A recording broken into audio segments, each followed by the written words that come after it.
الله وبركاته.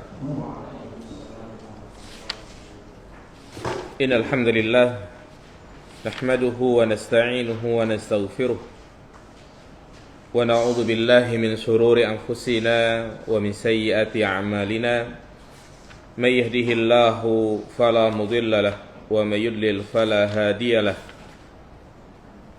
أشهد أن لا إله إلا الله وحده لا شريك له وأشهد أن محمدا عبده ورسوله لا نبي بعده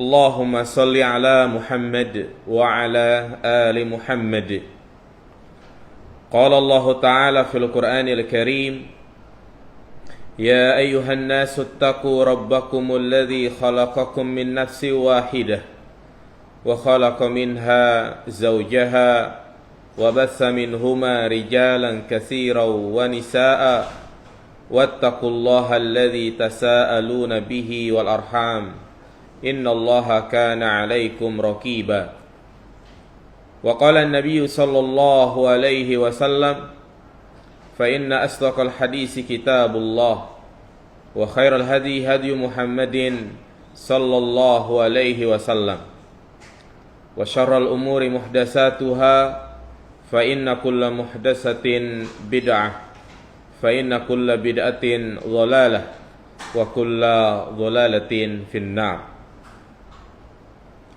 أما بعد أيها الإخوة rahimani wa rahimakumullah. Teman-teman yang dirahmati Allah Subhanahu wa taala, alhamdulillah segala puji bagi Allah Subhanahu wa taala berkat taufik dan hidayah yang Allah limpahkan kepada kita semua sehingga kita bisa berkumpul kembali di tempat ini untuk melaksanakan apa yang menjadi kewajiban kita, yaitu thalabul ilm. Baik jamaah sekalian, seperti biasa kita mengkaji dan membahas kitab yang sangat penting untuk kita pelajari berkenaan tentang hak-hak Allah.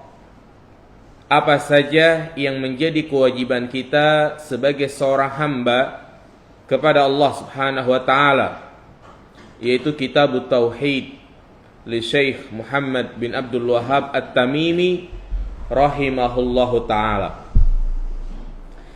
Setelah kita menyelesaikan bab yang ketujuh, yaitu tentang memakai gelang, benang dan sejenisnya sebagai pengusir dan penangkal mara bahaya, yang mana sangat jelas perbuatan ini semua termasuk syirik, menyekutukan Allah Subhanahu wa taala, karena dia bersandar kepada selain Allah. Dia bersandar kepada makhluk yang pada hakikatnya tidak memberikan pengaruh sama sekali. Ya, memakai gelang ataupun benang, maka itu tidak memiliki pengaruh sama sekali. Ya, makanya menggunakan benda-benda tersebut untuk mendatangkan manfaat atau menolak bala termasuk kesyirikan. Karena telah menjadikan suatu sebab yang tidak dibenarkan menurut syariat dan juga tidak dibenarkan ya secara penelitian ilmiah. Maka berikutnya bab yang ke-8 masih membahas tentang macam-macam kesyirikan.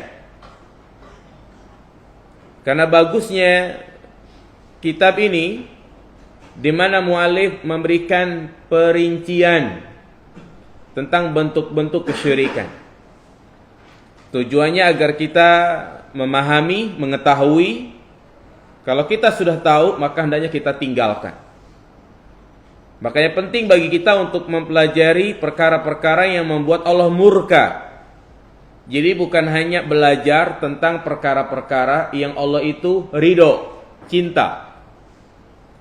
Tapi kita juga harus tahu perkara-perkara maksiat, bentuk-bentuk kesyirikan, perkara-perkara bidah dalam agama. Tujuannya agar setelah kita tahu, kita wajib untuk meninggalkannya. Bab yang ke-8 ini membahas tentang ruqyah dan tamimah. Ruqyah dan tamimah. Muallif pengarang di sini tidak memberikan ketegasan.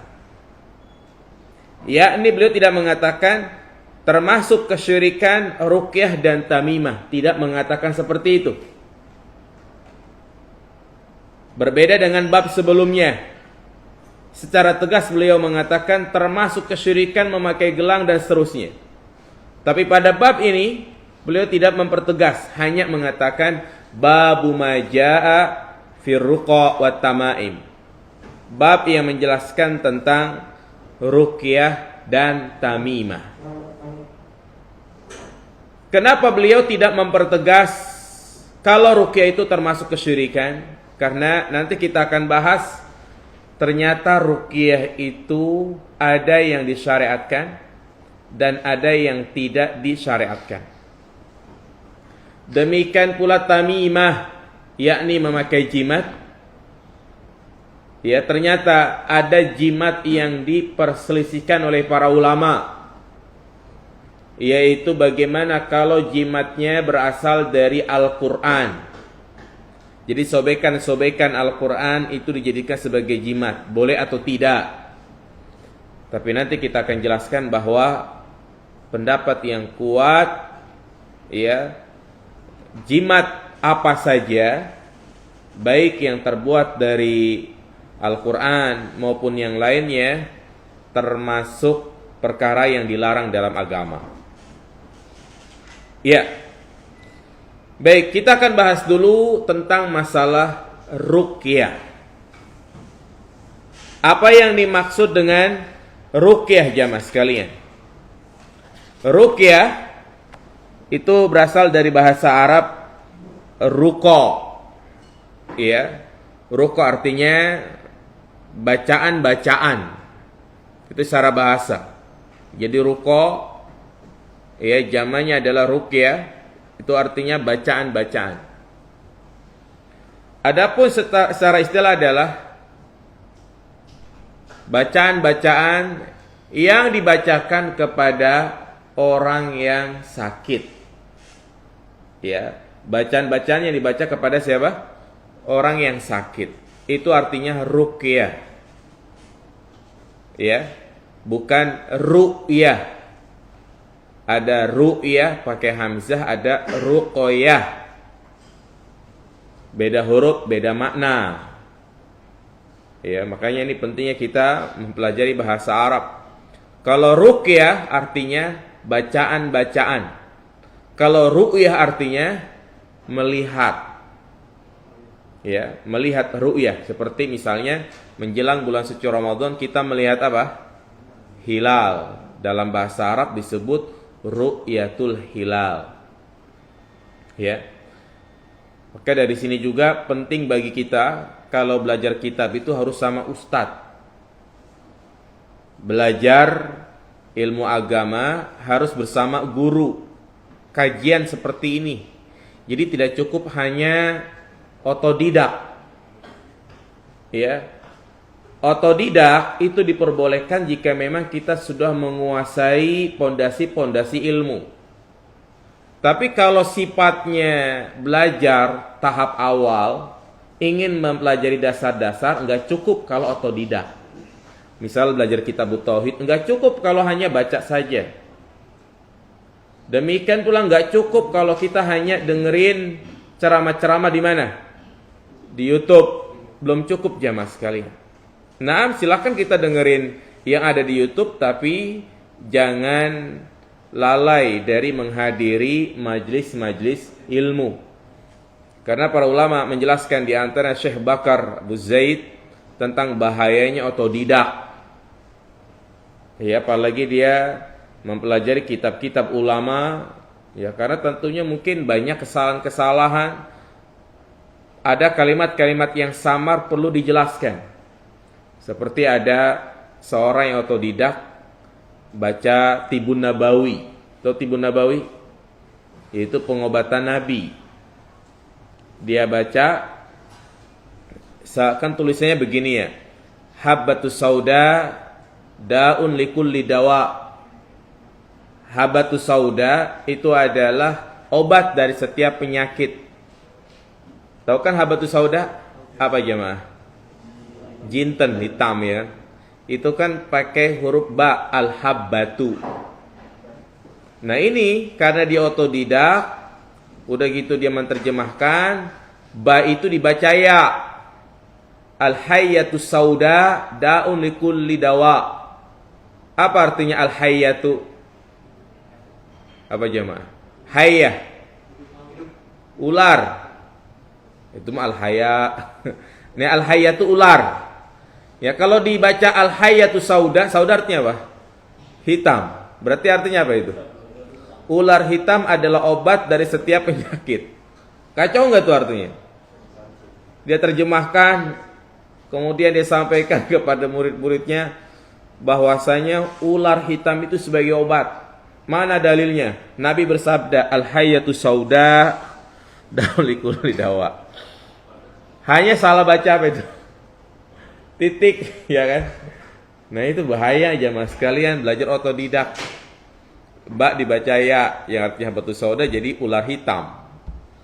Iya, seperti misalnya baca lain syakartum dibaca pakai sin kecil, lain sakartum, yang artinya asal jika kalian bersyukur. Ini jika kalian apa? Mabok, maka akan aku tambah mabok kalian.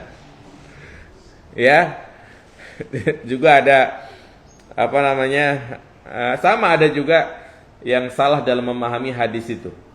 Kalau kita lagi sholat nih, ada orang yang mau lewat, kita harus apain? Hadang ya kan? Harus hadang. Itu kan hadisnya begini. Wa idza shalla ahadukum wala tada ahadan yamurru baina yadai. Jangan engkau biarkan ada orang yang lewat di hadapanmu. Fa in aba faltuqatilhu. Jika dia tetap pengen lewat, faltuqatilhu. Arti yang benar, maka halangilah dengan keras. Tapi kalau dia ingat-ingat, qatala kan artinya membunuh. Faltuqatilhu, maka bunuhlah. Ini kan artinya sangat apa ini? Sangat fatal jemaah sekalian. Iya. Jadi kembali kepada pembahasan kita. Jadi ruqyah itu adalah bacaan-bacaan yang dibaca ya untuk orang yang sakit. Jadi Islam mengajarkan kepada kita bahwa langkah yang pertama untuk kita lakukan tatkala kita mengalami sakit atau anak kita sakit, itu jangan buru-buru kita kasih obat. Sekiranya bukan suatu hal yang darurat, maka ruqyah terlebih dahulu. Anak panas misalnya, demam, bacain Al-Quran. Karena Al-Quran secara umum adalah apa? Ya asy-syifa. Wa nunazzilu minal Qur'ani ma huwa syifa. Al-Quran Allah turunkan sebagai obat. Obat dari penyakit jasmani maupun penyakit rohani. Penyakit jasmani misalnya pala puyeng gitu kan, ruqyah jamaah sekalian. Pala pusing, ruqyah. Anak panas, ruqyah. Ya ini untuk penyembuhan penyakit jasmani dan juga rohani. Jika memang setengah jam, 1 jam makin panas ya, misalnya nggak turun-turun, ya maka yang kedua adalah menggunakan pengobatan herbal alami. Ya kalau orang kita mah dulu diajarin bawang diparut ya kan pakai minyak apa? Minyak tanah, minyak kelapa ya, minyak zaitun diborain ke badannya, ya sambil kita ruqyah tuh. Kalau ternyata 1 hari 2 hari nggak turun-turun juga, ya baru kita kasih obat dokter ya, bisa dikasih apa itu? Paracetamol. Ya. Masih panas juga, maka kita cari sebab yang lain, yaitu datang ke dokter. Ini jangan anak udah setip, udah 40 derajat masih diruqyah aja. Ya, kasihan. Ya bisa-bisa ya celeng dia kan. Ya, jadi kita ambil sebab yang lain. Naam, ruqyah. Kalau misalnya tidak bisa juga, maka cari yang lain. Pala pusing, udah diruqyah, masih pusing aja. kasih duit baru hilang ya kan. Jadi subhanallah, ruqyah itu metode yang sangat bagus ya untuk pengobatan. Ya makanya kan pengobatan itu bukan hanya hal yang sifatnya nampak ya seperti obat-obatan, tapi juga ada yang sifatnya tidak nampak maknawi, yaitu dibacakan ayat Al-Quran. Namun yang harus kita pahami jamaah sekalian bahwa ruqyah itu ada dua macam. Ya, sebelum kita bacakan dalil-dalil tentang ruqyah, tentang jimat, maka perlu kita sampaikan ruqyah itu ada dua macam. Ini penting jamaah sekalian.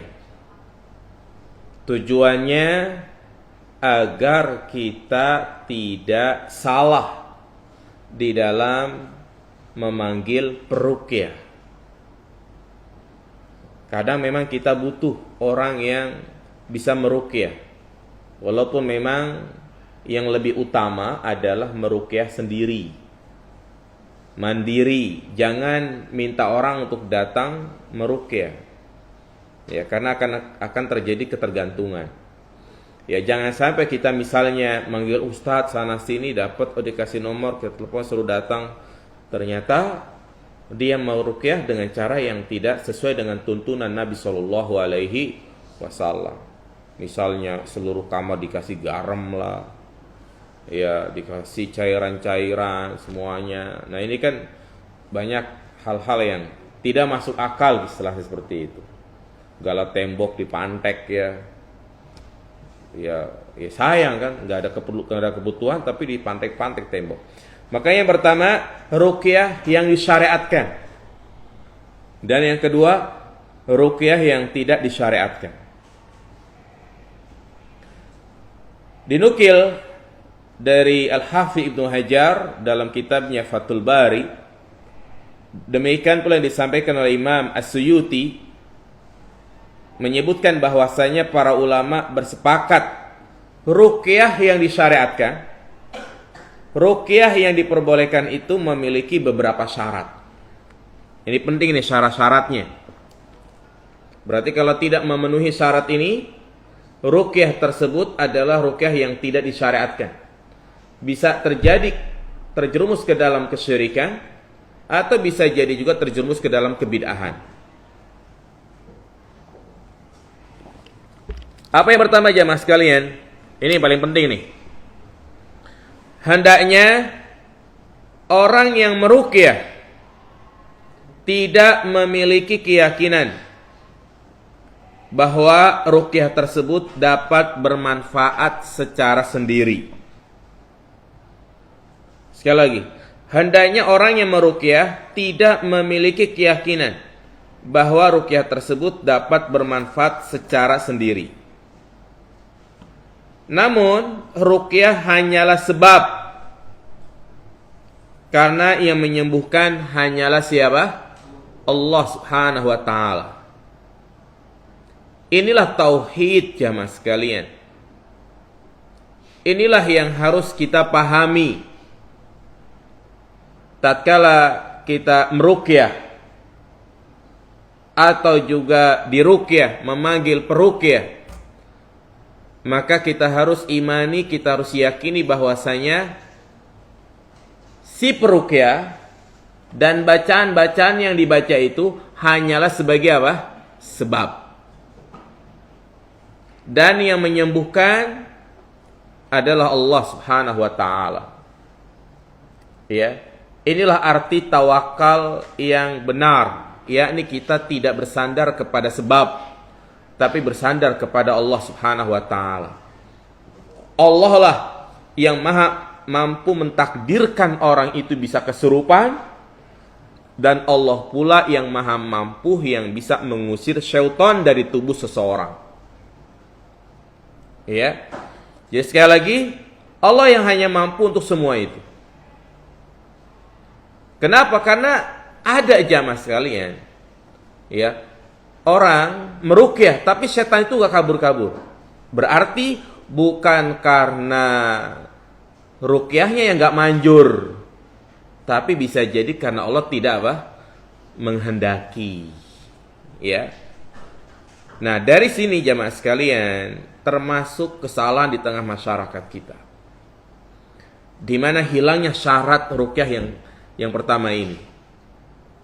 Di mana banyak orang yang bergantung kepada si peruqyah. Contoh, sering terjadi.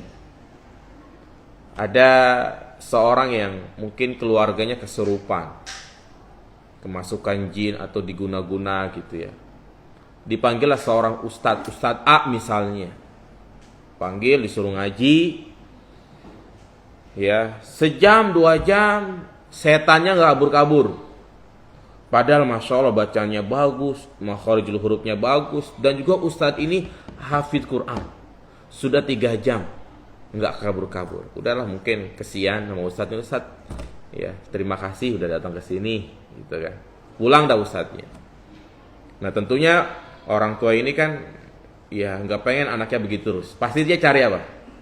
Cari ustadz yang lain. Carilah, dapat ustadz B. Datang penampilannya ustadz pakai tasbih, bahkan bawa air di botol.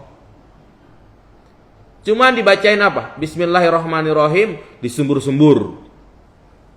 Bahkan mungkin dia bawa daun kelor, pukul-pukul. Pergi loh. Pergi tuh jin mabur dia. Enggak sampai 1 jam. Cuma 15 menit kabur. Masya Allah. Ya, sehari 2 hari, seminggu 2 minggu, kambuh lagi. Kira-kira yang diundang yang mana? Yang A atau B? Pasti yang B. Nah itu dia tuh. Jadi adanya ketergantungan di sini jamaah sekalian. Ya, makanya pada awal-awal kitab Tauhid sudah kita bahas, di antara umat Rasulullah sallallahu alaihi wasallam yang masuk surga tanpa hisab adalah mereka yang tidak meminta untuk diruqyah. Makanya itu ngaji jamaah sekalian, biar bisa ngaji tajwidnya bagus gitu kan, lancar. Nah kalau ada apa-apa, ya kita bisa meruqyah sendiri. Jadi jangan bergantung kepada yang lain. Nah kalau orang sudah suka ngundang tadi yang Ustadz B, nah ini tawakalnya akan berkurang. Jadi seakan-akan hanya Ustadz itu yang bisa menyembuhkan. Ya, makanya hasil itu bukanlah menjadi patokan jamaah sekalian. Ini banyak orang tertipu. Yang dinilai oleh Allah itu bukan hasil tapi apa? Proses. Prosesnya itulah yang dinilai sesuai dengan syariat atau tidak. Karena subhanallah jamaah sekalian, sekarang itu banyak ya tim-tim ruqyah yang jauh dari tuntunan Nabi Shallallahu Alaihi Wasallam. Seperti ruqyah jama'i, banyak kan tuh ruqyah jamaah, ada poster ikutilah ruqyah berjamaah. Ya kan, kita datang ke situ, kemudian dia nasehatin, ada tim motivatornya, ada penceramahnya, kita nangis, tiba-tiba muntah, teriak-teriak ya kan. Nah cara seperti itu adalah ruqyah yang bid'ah dalam agama. Tidak dibenarkan cara seperti itu jamaah sekalian. Iya. Jadi ini syarat yang paling penting, bahwasanya kita wajib meyakini ruqyah dan yang meruqyah itu hanyalah sebagai apa? Sebab. Yang menyembuhkan hanyalah Allah Subhanahu wa taala. Dan hal ini juga hendaknya kita tanamkan tatkala kita berobat ke dokter, vaksin, obat-obatan yang kita minum itu hanyalah sebagai apa? Sebab. Hanyalah sebagai sebab jamaah sekalian. Allah lah yang menyembuhkan dan Allah lah yang menurunkan penyakit. Wa iyamsaskallahu bidurrin fala kashifalahu illahu. Apabila Allah sudah menimpakan madarat, maka tidak ada yang mampu mengangkat madarat tersebut kecuali siapa? Allah Subhanahu wa ta'ala. Jelas jamaah sekalian? Nah, kemudian syarat yang kedua, hendaknya ruqyah tersebut bukanlah ruqyah yang menyelisihi syariat. Hendaknya ruqyah tersebut bukanlah ruqyah yang menyelisihi syariat. Iya. Seperti misalnya bacaan yang dibaca. Bacaan yang dibaca itu hanya boleh dari ayat-ayat Al-Quran atau doa-doa yang diajarkan oleh Nabi SAW dalam hadis-hadis yang sahih. Ini, jadi sekali lagi, ruqyah adalah ibadah, dan ibadah ruqyah itu ibadah tauqifi. Tata caranya sudah diajarkan oleh Nabi SAW. Jadi tata caranya sudah diajarkan oleh Nabi. Maka bacaan-bacaannya pun ya harus bersumber dari Al-Quran dan As-Sunnah. Bukan bacaan-bacaan yang ngarang dengan bahasa yang tidak bisa dipahami, atau menggunakan simbol-simbol yang tidak dipahami. Seperti ada kalimat-kalimat bahasa apa itu? Sansakerta ya kan. Bin salala bin apa itu? Ada apa? Ada kadabra, ngoceh itu, komat kamit mulutnya, nggak tahu apa yang dibaca, nggak boleh. Jampi-jampi nggak boleh.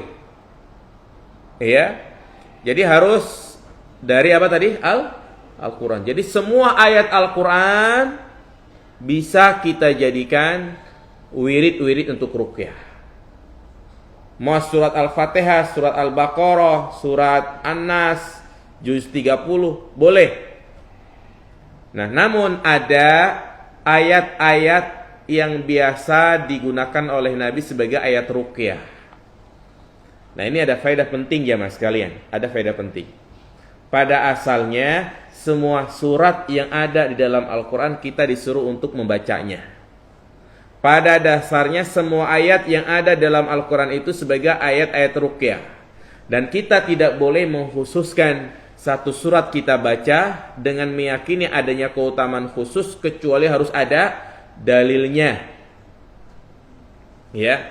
Seperti misalnya orang kita kalau malam Jumat baca surat apa itu? Yasin. Maka mengkhususkan membaca surat Yasin pada hari dan malam Jumat perlu adanya dalil. Ada enggak dalilnya? Tidak ada. Justru yang sunnah apa? Baca surah Al-Kahfi. Maka sekarang kita ganti yang biasanya Yasinan jadi Kahfian. Ya. Jadi banyak orang itu terjatuh kepada kesalahan karena mengkhususkan bacaan tertentu. Ya, misalnya istrinya hamil udah 4 bulan di USG perempuan. Biasanya baca surat apa itu? Maryam. Biar apa anaknya? Cantik, solehah. Kalau laki-laki Yusuf supaya ganteng. Ini kan ada sugesti jam, ada keyakinan yang tidak dibenarkan. Nanti kalau dia baca Al-Baqarah jadi apa itu? Baca Al-Fil jadi apa? Nah ini jadi pengkhususan itu tuh yang nggak boleh. Nah demikian pula kita nggak boleh mengatakan ayat ini mengusir syaitan secara khusus kecuali ada dalilnya. Nah makanya ada ayat-ayat ataupun surat-surat ruqyah nih ya. Yang pertama adalah surat Al-Fatihah. Ya, makanya nama lain surat Al-Fatihah adalah Asy-Syifa. Asy-Syifa. Dalil yang menjelaskan bahwasanya ya Al-Fatihah adalah ayat ruqyah. Pernah para sahabat sedang melewati suatu kaum, ternyata kepala suku kaum tersebut sedang sakit demam karena imbas dari sengatan kalajengking. Maka ya dia pun mencari orang yang bisa meruqyahnya, mengobatinya. Didapatilah para sahabat. Akhirnya sahabat pun membacakan surat Al-Fatihah. Dengan izin Allah, tuh kepala suku tersebut sembuh. Langsung dihadiahkan apa? Kambing. Nah, ya. Dan ini juga menunjukkan kepada kita boleh kita memberikan hadiah orang yang meruqyah. Boleh kita memberikan hadiah kepada orang yang mengajarkan kita Al-Quran. Boleh kita memberikan hadiah kepada orang yang mengajarkan ilmu agama. Boleh. Tapi jangan sampai ustadznya masang tarif. Pokoknya 1 jam saya ngisi kajian di sini bayar 2 juta. Nah itu yang tidak diperbolehkan. Kalau dikasih, alhamdulillah kita terima. Boleh. Ya, jadi Ini menunjukkan kepada kita bahwasanya surat Al-Fatihah itu di antara surat-surat ruqyah. Terus surat apa lagi? Al-Baqarah. Al-Baqarah jemaah sekalian. Ya, surat Al-Baqarah itu dalilnya adalah Nabi SAW mengatakan, ya, syaitan tidak akan menempati sebuah rumah yang dibacakan surat Al-Baqarah. Pada hafal Al-Baqarah? Hafal nggak jemaah sekalian? Alif lam mim doang kali ya. Pak, kalau bisa dibaca ini, sering-sering dibaca. Ingat, Al-Fatihah, Al-Baqarah dan secara umum semua surat itu bisa menjadi sebab untuk mengusir jin dengan cara kita membacanya. Dengan apa? Membacanya. Bukan dijadikan pajangan.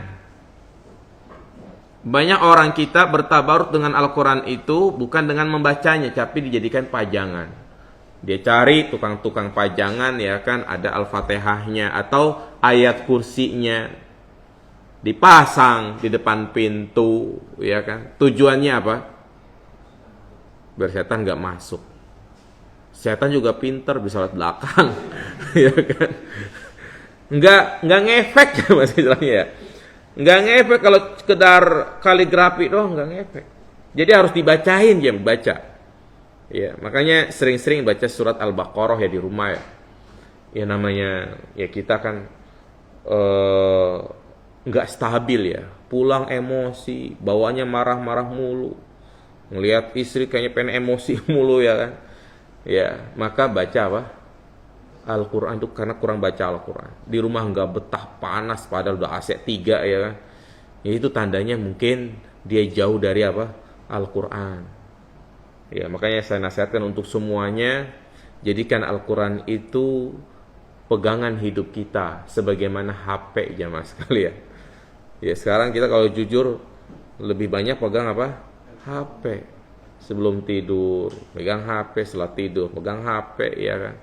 Apalagi yang orderannya banyak, ya kan. Masya Allah. Semua. Iya. Jadi ya usahakan sebelum tidur itu baca Al-Quran. Setidaknya baca surat Tabarok. Tahu kan Tabarok? Apa keutamaannya? Ada yang tahu? Apa keutamaan baca Al-Muluk? Gak pernah baca jemaah? Yaitu akan terhindar dari siksa. Baca jamaah sekalian Al-Quran sebelum tidur itu Masya Allah nikmat. Tidur baca Al-Quran, ya itu insya Allah kita lebih hati itu lebih tenang. Begitu. Ini jangan bangun tidur juga udah kesiangan, bangun tidur jam 6, setengah 7, nggak sholat subuh, ya kan. Nauzubillah jamaah sekalian. Iya, jadi ini dan juga 3 surat. Qul a'udzu birabbin nas, qul a'udzu birabbil falaq, terus apa? Qul huwallahu ahad. Itu trikul ya. Kita dikatakan bisa jadi ayat-ayat ruqyah. Nah, maka bisa kita melakukan ruqyah secara mandiri sebelum tidur. Kita baca itu trikul, ayat kursi, kita tiup kedua telapak tangan kita seperti itu, kemudian kita usapkan ke seluruh badan kita. Itu namanya ruqyah secara mandiri. Itu bisa kita coba. Ya, jadi sekali lagi di antara syarat ruqyah yang kedua apa? Ya, bukanlah ruqyah yang menjadi syariat. Di antaranya adalah dengan membacakan ayat-ayat Al-Quran. Kemudian juga ruqyah, di antara ruqyah yang disyariatkan, tidak mensyaratkan orang yang diruqyah mesti dalam kondisi-kondisi aneh. Ya. Tidak mensyaratkan orang yang diruqyah mesti dalam kondisi-kondisi aneh. Baik. Ini juga salah satu hal penting untuk membedakan mana peruqyah yang sesuai dengan sunnah, mana peruqyah yang kadang dukun berkedok ustadz. Ruqyah yang syar'i itu hanya dibacakan, dibacain Al-Quran. Ya, dibacain Al-Quran. Adapun ya cara-cara yang aneh, misalnya dimandikan dengan 7 mata air, atau juga disyaratkan nanti Bapak kalau datang ke sini lagi usahakan dalam keadaan junub, belum mandi. Ada kayak begitu jamaah sekalian. Ini kan syarat-syarat yang enggak sesuai dengan syariat. Atau juga Bapak sebelum ke sini nanti ke kuburan ini dulu. Di sana minta sama kuncennya, minta air. Nah, itu kan syarat-syarat yang tidak dibenarkan. Disuruh berendam lah di air es misalnya. Nah, ini kan syarat-syarat yang sifatnya apa ini? Aneh. Ya, disuruh bawa bawang merah, bawang putih yang dibakar, yang digarang, ya kan? Emang bau sambal, ya kan? Ya, nah syarat-syarat seperti itu namanya syarat-syarat yang aneh. Jadi kita harus paham nih. Kalau ada syarat-syarat seperti itu berarti tidak sesuai dengan syariat. Kemudian juga ya, di antara syaratnya jangan sampai ada tata cara ruqyah itu yang ada ritual-ritual bid'ah. Ritual-ritual bid'ah. Ya, seperti misalnya termasuk kebid'ahan, ya, Al-Qur'an dirobek kemudian dibakar, abunya dicampurkan ke air. Ya, atau juga meyakini adanya ayat-ayat, misalnya ayat sebagai misalnya ada ayat berguna untuk membunuh jin, ayat berguna untuk mencekek jin. Ada itu dukun-dukun pasti ada tuh. Kau baca ayat ini nih, saya jin akan tercekik, ya kan? Baca ayat ini, saya engkau akan membunuh 10 jin. Nah, itu kan perkara gaib, maka membutuhkan apa? Dalil. Ya, itulah jamaah sekalian. Jadi ritual-ritual yang berbau bidah dalam agama. Disuruh bawa ayam lah, disuruh bawa inilah, disuruh bawa itulah, segala macam. Enggak benar. Dan juga yang namanya meruqyah, jangan diajak ngomong. Ruqyah itu cukup diapain? Dibacakan. Kalau mau didakwahi, beda antara didakwahi dengan diajak komunikasi. Kalau kita dakwahi, kita ajak, kamu harus bertobat wahai jin. Ingat kepada Allah, engkau itu diciptakan bukan untuk mengganggu manusia. Engkau ini diciptakan untuk beribadah kepada Allah. Ya, kau takut pada neraka, itu boleh, enggak apa-apa. Dakwah kepada jin, sebagaimana Rasulullah SAW, ya, ketika pulang dari safar, beliau tiba di satu masjid, namanya Masjid Jin kalau sekarang itu ya, membacakan ayat Al-Quran. Bukan diajak komunikasi, salah. Meruqyah itu ngajak ngomong yang diruqyah. Mas Jin, dari mana kamu? Tanya, dari Binong. Waduh. Emang udah lama matinya? Udah. Siapa yang nyuruh? Pak Ripka. Waduh. Kalau udah nyebut nama gimana ini? Iya, emang kenapa? Dia sebel sama kamu. Nah, ini akan terjadi apa ini? Permusuhan. Oh, ternyata dia ini ya. Tuh gitu. Jadi udah jangan diajak ngomong. Ya. Jangan diajak ngomong, udah bacain aja. Dan memang kadang syaitan itu melakukan tipu daya. Ini yang membuat orang kadang down. Iya, pernah saya ngeruqyah gitu ya. Jadi yang kesurupannya ini mukanya itu muka kayak nyeselin gitu kan. Emang ente doang yang bisa baca, saya juga bisa baca. Jinnya ngomong kayak begitu gitu kan. Iya, tuh ada salah tuh karena setan ngomong kayak begitu cuma. Yang ente baca banyak salahnya. Coba kalau lagi meruqyah digituin coba. Ngedown enggak kita? Iya kan? Udah 5 menit, 10 menit tuh kan saya bilang juga apa capek ngeruqyah. Kadang jin ngomong kayak begitu jamaah. Iya. Saya juga hafal surat yang ente baca. Langsung ngedown. Ya, makanya terus kalau ada kayak begitu tuh terus baca. Pada dasarnya dia itu sedang kepanasan jamaah. Ingat, yakin setan itu kepanasan dengan bacaan yang kita baca. Makanya Abu Hurairah kan diajarkan oleh jin sendiri yang menjelma, yaitu disuruh untuk membaca apa? Ayat kursi. Ya. Kalau sudah dibilang kayak begitu kadang udahlah panggil ustadz yang lain aja gitu ya. Nah, ini jadi tawakalnya berkurang. Iya. Jadi ya memang orang yang kerasukan syaitan jamaah sekalian itu ada dua macam ya. Yang pertama itu ya memang ada jin iseng gitu ya. Artinya ya hanya kemasukan aja mungkin karena senang atau apa gitu ya. Dan itu insya Allah mudah dengan dibacakan ayat suci Al-Quran. Ada lagi yang kedua jin kiriman. Tahu jin kiriman? Nah ini ada ya. Jin kiriman itu ya mungkin seperti orang kena guna-guna, disantet, ditelu. Dan ini penanganannya harus serius. Enggak 1 kali 2 kali. Ya. Maka harus sabar. Jangan sampai dia datang ke dukun. Banyak orang enggak sabar malah lebih datang kemana? Ke dukun. Ini kisah nyata ya. Kejadian. Saya punya sepupuh ya. Tinggalnya di daerah Sumbawa, Bima gitu ya. Ya kebetulan memang dia awalnya ada laki-laki yang melamar dia, yang suka lama dia gitu kan. Ditolak.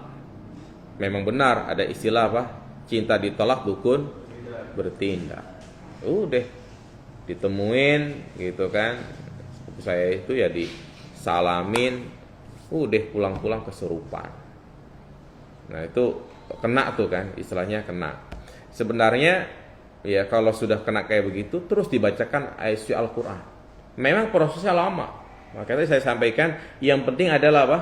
Prosesnya. Hatta sampai mati juga nggak masalah. Yang penting sesuai dengan syar'i. Nggak sabar. Akhirnya dibawa ke Bali.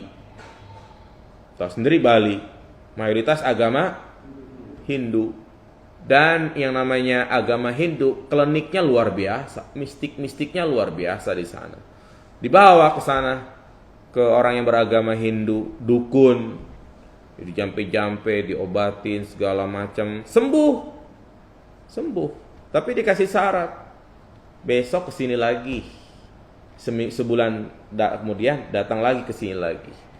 Iya, datang lagi ke situ. Makin apa itu? Dukun makin senang gitu kan. Dan sekali praktek 3 juta gitu. Dan ternyata sepupu saya ini makin sini makin apa ya, memang ternyata itu dikasih jin lagi. Jadi istilah dikasih khodam gitu kan. Dikasih khodam lagi, berubah jadi kayak dukun. Bahkan dia bisa ngobatin orang yang sakit gitu kan. Bisa mengetahui barang yang hilang. Banyak yang datang tuh. Akhirnya dia nasihatin, itu nggak boleh, itu nggak benar seperti itu. Ya udah akhirnya dia nggak mau lagi datang ke Bali lagi. Nah cuma kan sudah diapain tadi itu? Dikasih khodam, dan khodamnya ini budaknya dukun tadi. Ya udah, artinya ketika nggak datang lagi kan berarti pemasukannya nggak ada lagi tuh dukun ya kan. Udah dikirimin, diguna-guna. Makin parah sampai detik ini jamaah sekalian. Susah.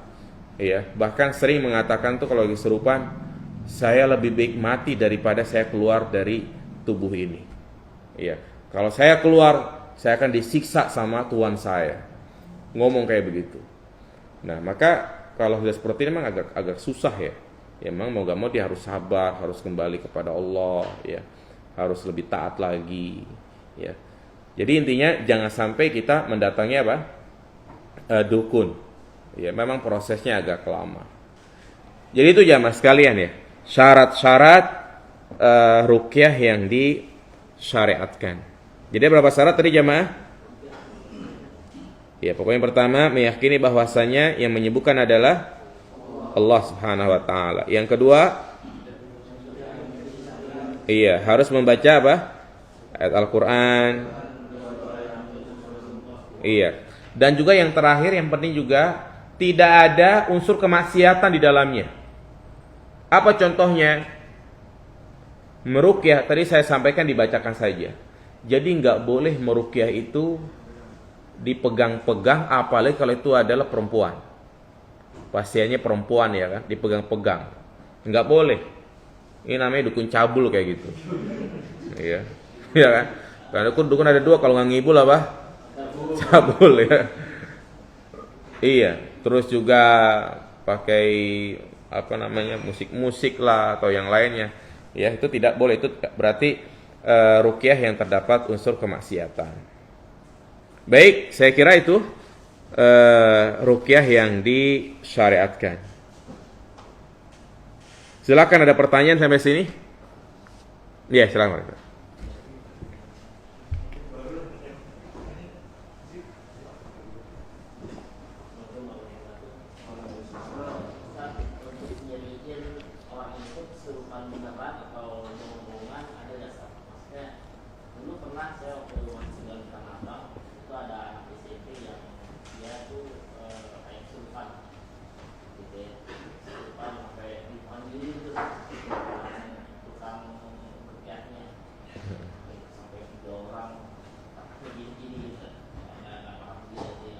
Itu nggak boleh gitu kan?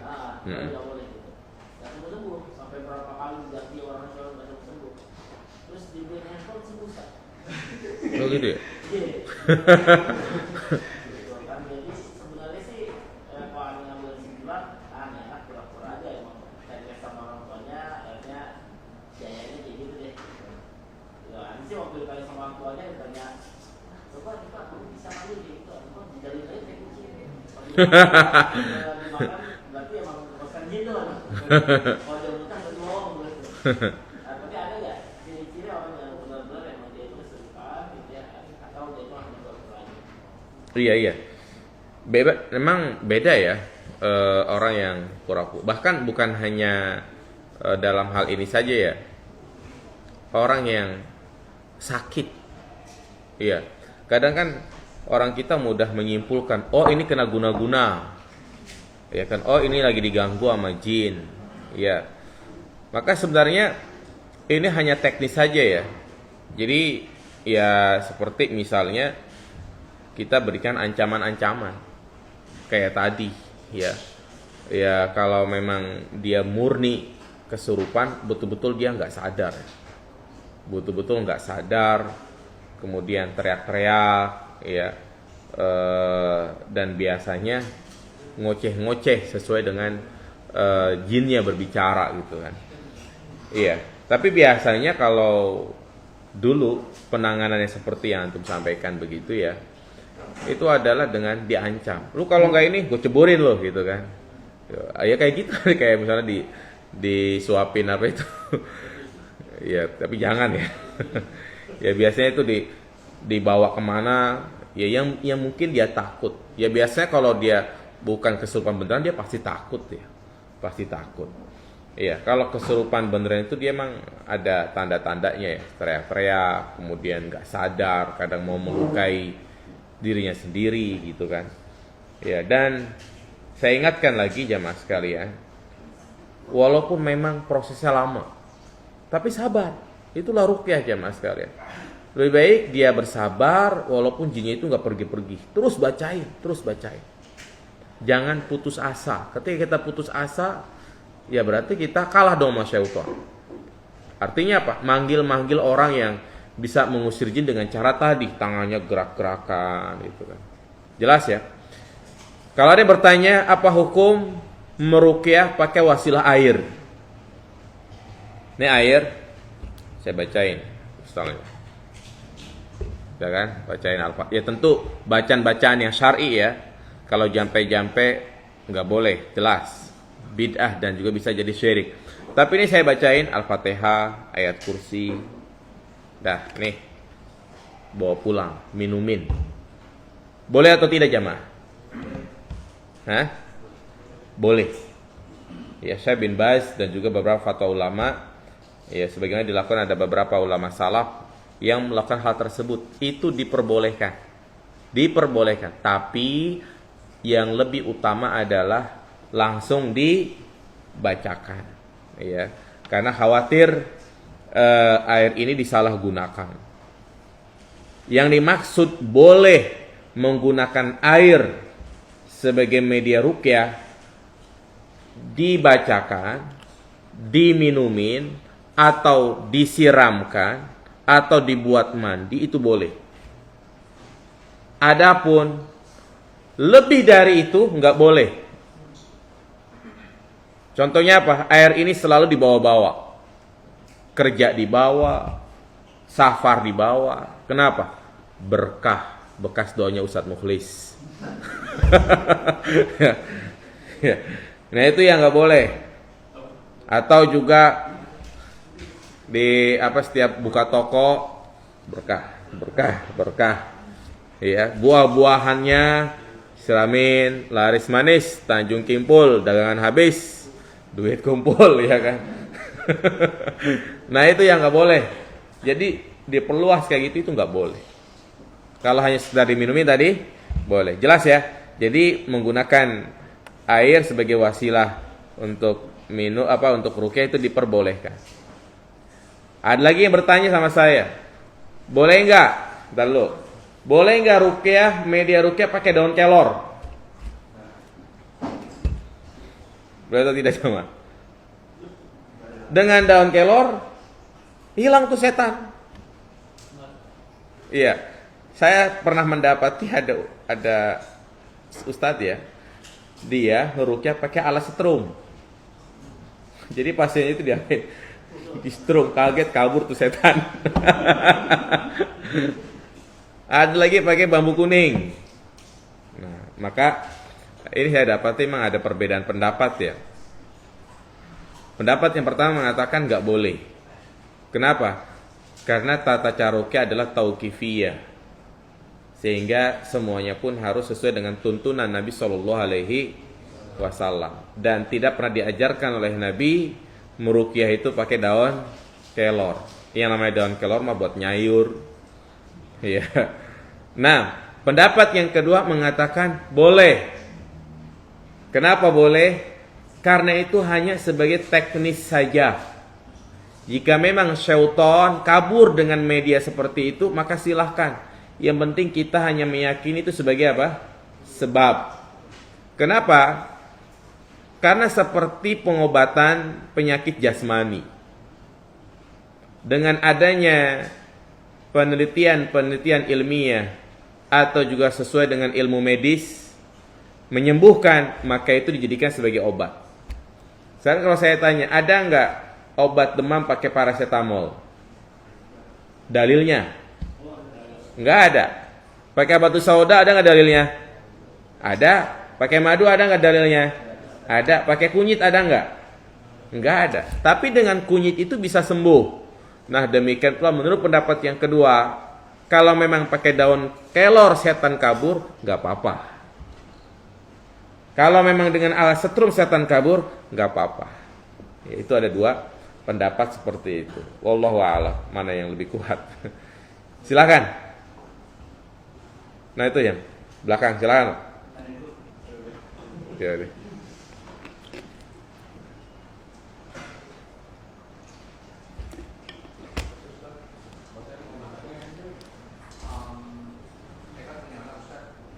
Iya. Saya itu kayak baju bajunya itu kan suka ada gambar hewan, gitu ya. Terus mainannya juga ada mainan hewan. Terus kalau saya ajak main juga kadang mainnya itu ada kayak orang pakai kostum hewan gitu ya. Gitu. Nah, sedangkan kan di yang saya pahami hal seperti itu kan tidak bolehkan yang kita. Nah, bagaimana dalam dibuat anak-anak dalam dia bermain dalam edukasi ekonomi. Iya, ahsan. Jadi, nah memang kita dilarang ya menggambar makhluk yang bernyawa, menyimpan gambar makhluk yang bernyawa, menjual belikan makhluk yang bernyawa, gambar yang maksudnya ya. Nah, lalu bagaimana dengan anak kecil? Ya, maka berkenaan tentang masalah hukum pakaian anak kecil yang ada gambar hewannya, ya, kalau boleh atau tidak masih diberikan rukhsah, artinya boleh. Namanya juga anak kecil. Berdasarkan kisah dari Aisyah, ya, dia punya boneka-bonekaan gitu kan, ya namanya anak, ya. Jadi kalau anak kecil masih nggak apa-apa, masih perbolehkan. Tapi kalau sudah agak besar ya kan, sudah SMP, SMA, sudah balik ya, maka sudah tidak diperbolehkan. Ya, dan juga sebisa mungkin kita mendidik anak-anak kita dari sekarang, dari mereka sudah tamyiz untuk menggunakan pakaian-pakaian yang tidak bergambar. Iya. Terus juga sekarang mainan-mainan ya seperti mainan binatang-binatang ya kan, robot-robotan. Sekarang kan banyak tuh kayak apa itu Thor ya kan. Terus apalagi ya film-film gitulah. Captain America, ya kan anak-anak kecil senang kayak gitu ya. Boleh nggak apa-apa. Tapi jangan dipajang. Jangan diapain? Jangan dipajang. Ya. Selesai main ya udah simpan di mana, di box. Jangan ini anaknya udah pada gede untuk mengenang masa kecilnya. Nah, tadi tuh mainan-main kayak gitu diapain tuh? Dipajang di lemari. Ya itu yang nggak boleh. Jelas? Wallahu a'lam.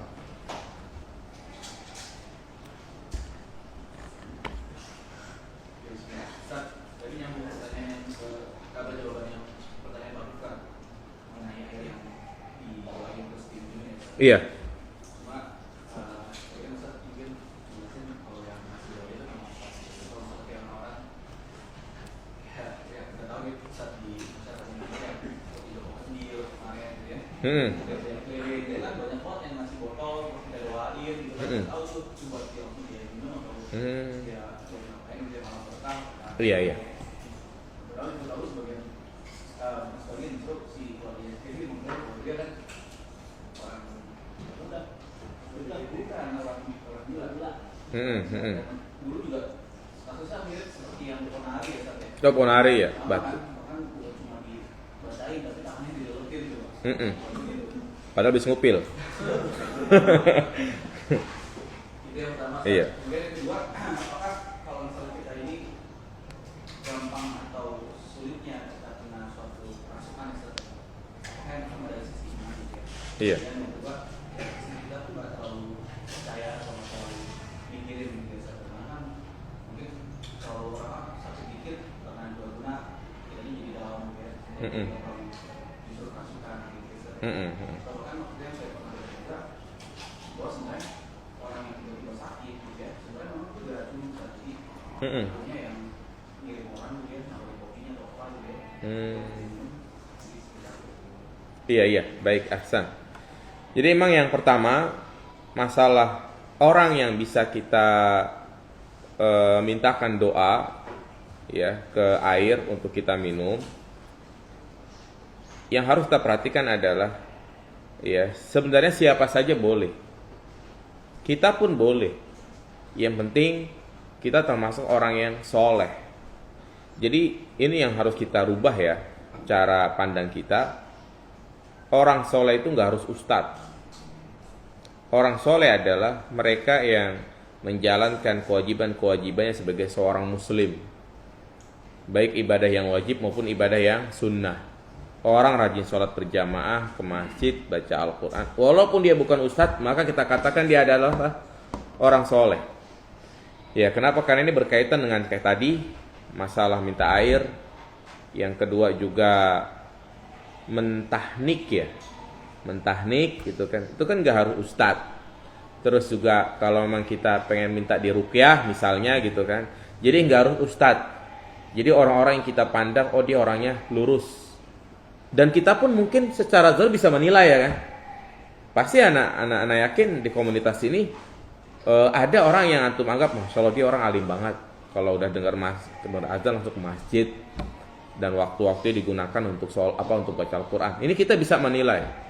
Penampilannya juga masya Allah ya, sesuai dengan sunnah, melihara jenggot, orangnya apik segala macam gitu kan. Nah itu yang bisa kita mungkin minta didoakan dan yang lainnya. Adapun kalau kita ketahui orang itu adalah orang yang bergelut dalam dunia syirik atau ustadz, walaupun dikatakan ustadz tapi ustadz bid'ah, masih melakukan praktek-praktek bid'ah, mengajak orang melakukan kesyirikan, maka nggak boleh. Ya seperti yang tadi antum sampaikan itu ya. Nah itu ya jelas nggak boleh ya kan. Apalagi sekarang kan kita betul-betul sedang krisis tauhid ya mas kalian. Ya, banyak masyarakat kita yang tertipu dengan orang-orang yang nggak waras tapi dianggap wali. Mana mungkin wali Allah itu gila ya kan? Di Jawa Tengah, Jawa Timur banyak itu. Iya. Jadi datang ke sana memang siap-siap bawa air gitu kan untuk didoakan. Itu semuanya nggak benar. Ya, karena pertama orang tersebut adalah gila, yang kedua tidak sesuai dengan prinsip-prinsip agama. Artinya dia bukan ustadz sunnah gitu. Jelas ya? Itu yang pertama. Yang kedua, sudah masalah apa tadi? Oh iya. Nah, jadi yang namanya kerasukan ini bercabang masalah sihir, santet, itu benar adanya. Benar adanya. Orang yang tidak percaya dengan begituan, dia adalah orang-orang Mu'tazilah, orang-orang sekuler. Ya, makanya orang-orang kebanyakan kita itu nggak percaya dengan begituan. Tapi dalam Islam ada dan memiliki pengaruh. Makanya Rasulullah saja kena apa itu? Ya kena sekelas Rasulullah gitu kan. Sekelas Rasulullah. Nah, makanya kita pun siapa gitu kan? Bisa jadi kena. Rasulullah aja kena, apalagi apa? Kita. Nah, makanya kita disuruh untuk membentengi. Yang terbaik adalah membentengi, bukan mengobati. Dalam sebuah ungkapan dikatakan ad-difa khairun minal ilaj. Mencegah itu lebih baik daripada apa? Mengobati. Mencegah itu dengan cara kita baca zikir pagi dan petang tuh, jangan lupa tuh. Habis subuh udah, jangan tidur lagi. Baca zikir pagi dan petang. Antum misalnya naik motor ya nggak apa-apa sambil dengerin headset sambil diikutin. Naik mobil mudah, ya. Jadi jangan sampai tinggalin zikir pagi dan petang, karena itu sebagai apa namanya, kita agar tidak terkena sihir, syaitan, kesurupan dan yang lainnya. Terus juga disunahkan untuk memakan kurma apa itu? Kurma ajwa 7 butir setiap hari. Kurma ajwa itu yang hitam. Terus juga di rumah hindari hal-hal yang membuat syaitan itu bersarang. Seperti gambar-gambar, antum pecinta pemain bola, jangan sampai ada foto di kamarnya, foto Ronaldo, foto Messi, segala macam ya kan. Artis Korea, ya, jadi bencong ya kan. 6. Jangan. Ini laki-laki foto profilnya artis Korea, ya. Ya Allah, laki-laki. Itu hal seperti itu nggak boleh. Iya. Dan tadi yang pertama sakit apa saja, dahulukan yang pertama adalah apa? Ruqyah, begitu. Nah, tapi kita juga jangan bermudah-mudah ya menyimpulkan ini sakit beneran secara medis atau gangguan jin gitu kan. Maka yang pertama tentunya kita komunikasikan dulu ke dokter sakit apa gitu kan ya sudah. Jadi kita kedepankan pengobatan secara medis ya. Kalau memang secara medis tidak ada apa-apa ya, maka komunikasikan kepada ustadz yang berkompeten dalam masalah ini. Cari link-link ustadz-ustadz. Alhamdulillah sekarang banyak kan ustadz-ustadz sunnah yang paham masalah itu. Iya, jadi itu mungkin cara untuk menyimpulkan orang itu betul-betul kesurupan atau ya tadi kadang orang sakit, tiba-tiba sakit ternyata apa? Keracunan, diracun ya kan. Kadang juga orang kalau udah sakit parah itu ya kadang teriak-teriak sendiri gitu kan, berhalu dia. Ya memang udah otaknya memang udah parah gitu kan, tapi banyak orang menyimpulkan oh dia kena sihir, oh dia kena santet gitu kan. Sehingga dibawa ke Pandeglang, pengobatan alternatif dan yang lainnya. Nah, itu sama aja mendatangi apa tadi? Dukun begitu. Wallahu a'lam. Cukup jamaah sekalian? Ya, silakan.